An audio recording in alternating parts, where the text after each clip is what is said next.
అందరికీ shalom, praise the lord, వందనాలు. Grace gospel ministries వారి అనుదిన వాక్య ధ్యానంలో ఈ దినము నిర్గమాకాండము 13వ అధ్యాయము 17వ వచనం.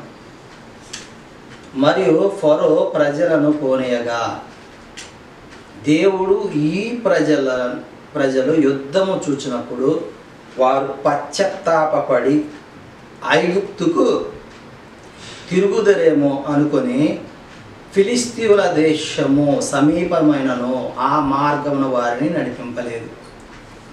ప్రియమైన సహోదరి సహోదరులారా, మనము రక్షణ పొందుకున్నాము. మరి వారు యాషువ మెస్సయ్యగా ఈ లోకమును కలువరించి ఉచితముగా మనకు రక్షణ అనుగ్రహించినట్లుగా మరి ఆ రక్షణను మనము తుదికంట కాపాడుకొని వారిగా ఉండాలి అని మనల్ని ఇంకనూ శ్రమలు పాలు చేస్తూ ఇబ్బందులు అనే కొలిమిలో నడిపిస్తూ, కానీ మనకు ఆయన సహాయకుడై వాటి నుంచి మనల్ని విడిపిస్తూ ఉన్నాడు.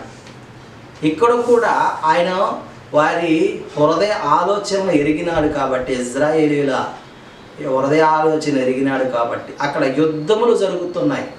ఆ యుద్ధములు చూసి తిరిగి అక్కడ చనిపోతామోనని వారు అనుకొని తిరిగి ఐగుప్తుకు వెళ్ళి, అంటే కఠిన బానిసత్వంలో ఉండైనా మేము బ్రతకగలము కదా, యుద్ధంలోకి వెళ్ళిపోయి యుద్ధం జరిగే పరిస్థితుల్లో ప్రాంతాలకు వెళ్ళి మేము ప్రాణాలు పోగొట్టుకునే కంటే అక్కడే ఉండే కలోగంజి తాగి ఆ కష్టమేదో పడి జీవించదుము కదా అనే ఆలోచన కలిగి ఉన్న వారే ఉంటారని తిరిగి ఐగుప్తుకి వెళ్తారని వారు గ్రహించి వారిని 3-4 రోజుల ప్రయాణం అంతా ఉన్న మరి ఆ యొక్క మార్గమున కాకుండా 40 సంవత్సరాల అరణ్య మార్గము చుట్టూ తిప్పి మరి ఆ ప్రదేశానికి తీసుకెళ్ళినట్లుగా మనం ఇప్పుడు చూస్తూ ఉన్నాం. ప్రియమైన సహోదరి సహోదరులారా, కాబట్టి మనకు ఒక్కొక్కసారి ఆయన మన హృదయ అంతరములు ఎరిగి మన యొక్క ఆలోచనల మరి తగు రీతిగా ఆయన నిర్ణయాలు తీసుకునేవాడై ఉంటాడని ఈ లేఖన భాగం ద్వారా మనం తెలుసుకునే వారమే ఉంటున్నాము. కాబట్టి మనము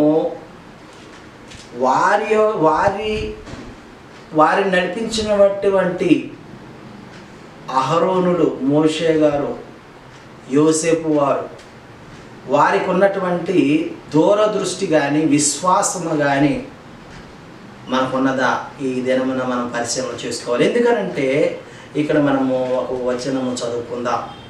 13వ అధ్యాయం 19వ వచనములో 13వ అధ్యాయం 19వ వచనములో మోషే యోసేపు ఎముకలు తీసుకొని వచ్చెను. ఎందుకు అంటే అప్పుడు మీరు నా ఎముకలను ఎక్కడి నుండి తీసుకొని పోవాలని ఇజ్రాయేలుతో చేత రూఢిగా ప్రమాణం చేయించుకొనెను. మీ వద్దకు వారు ఎలోహిం వారు వస్తారు. వచ్చినప్పుడు ఇదిగో మేము నిద్రించిన మా యొక్క ఎముకలు ఆ పాలు తేనెలు ప్రవహించే దేశానికి తీసుకువెళ్ళాలి అని ప్రమాణం చేసుకున్నట్లుగా మనం ఇక్కడ చూస్తూ ఉన్నాం.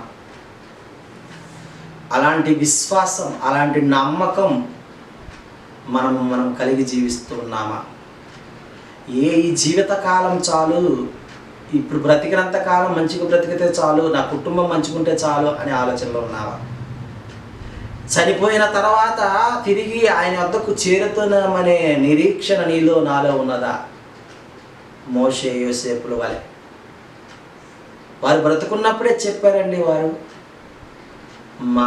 మీ వద్దకు దేవుడు వస్తాడు, ఆయన వచ్చినప్పుడు మిమ్మల్ని పాలు తేనెలు ప్రవహించే దేశానికి తీసుకెళ్ళినప్పుడు మా యొక్క ఎముకలు ఆ దేశానికి వెళ్ళి పాతి పెట్టమన్నట్లుగా మనము చూస్తూ ఉన్నాం. ప్రియ సహోదరి సహోదరుల, అదే నిరీక్షణ మనము కూడా కలిగి జీవించినట్లయితే ఎంత మనోహరంగా ఉంటుంది, ఎంత భాగ్యము మన జీవితం. ప్రియమైన సహోదరి సహోదరులు, మనం అదన్నీ కోరుకుంటున్నాం, అట్లానే ఉండాలని కోరుకుంటున్నాం. యెహోవా మెస్సీయను పోలి నడుచుకోవాలి, యెహోవా మెస్సీయ సారూప్యతలోకి మారాలి అని మనము ప్రయత్నిస్తున్నాము. కాబట్టి మోషే యోసేపులకు ఉన్నటువంటి నిరీక్షణ బలం, విశ్వాసం, నమ్మకం మనకు కూడా ఉండి మనము యెహోవా మెస్సీయ మార్గంలో నడిచినట్లయితే ఆయన వచ్చినప్పుడు మనము మృతులైనను లేపబడతాం. మరి ఇటీ మాటలు పరమ తండ్రి మన వెనుకలు ఫలింపచేయను గాక. ఆమేన్.